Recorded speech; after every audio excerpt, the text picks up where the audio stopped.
हाँ या ना? तो इसको विजिबल करने के लिए आप अगर गौर से देखें तो इस ट्यूब को ऑफ करना पड़ा, इस ट्यूब को ऑफ करना पड़ा और इस ट्यूब को ऑफ करना पड़ा।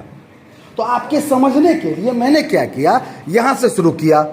तो ये ट्यूब ऑन है कि नहीं? तो ऑन है तो 1। ये वाला ट्यूब क्या है? ऑफ। तो क्या हो जाएगा? फिर ये वाला क्या है? ये वाला क्या है?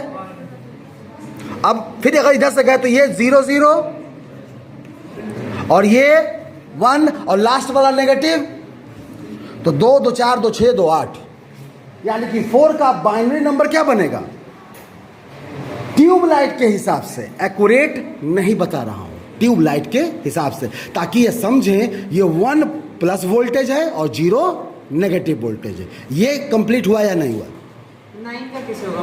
1 1 1। अरे 9 यहाँ प्रिंट किए नहीं थे। हम क्या बोल रहे हैं, ये एक्यूरेट नहीं है, समझाने के लिए है, बाकायदा लाइव क्लास में बोल रहा हूँ, ये एक्यूरेट नहीं है। अब 9 को आप डिवाइड करें, जो आंसर मिलता है दैट विल बी एक्यूरेट।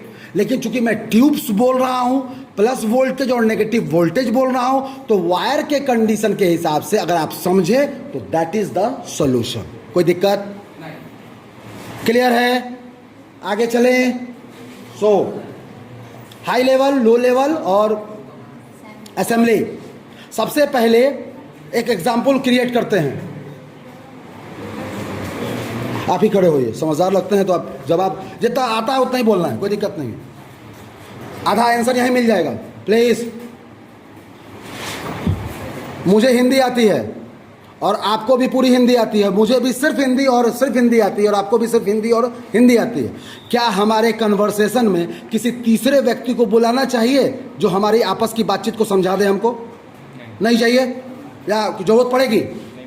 अभी भी गॉसिप हो रहा है। तो जब कंप्यूटर के लैंग्वेज को कंप्यूटर के लैंग्वेज में ही समझाया जाए तो किसी और थर्ड पार्टी की जरूरत पड़ेगी क्या? That is low level language, क्योंकि कंप्यूटर सिर्फ बाइनरी लैंग्वेज या लो लेवल लैंग्वेज समझता है। मतलब मैं कोडिंग इस भाषा में लिख के पास करूं तो इसको कन्वर्ट करने वाला कोई चीज चाहिए क्या? क्योंकि यही भाषा कंप्यूटर समझता है और यह भाषा मैं भी समझता हूं, तो मेरे और कंप्यूटर के बीच में कोई ट्रांसलेटर की जरूरत पड़ेगी? That is low level. समझ में आ गया? कोई डाउट है? इसके बाद का एक सेकेंड स्टेज,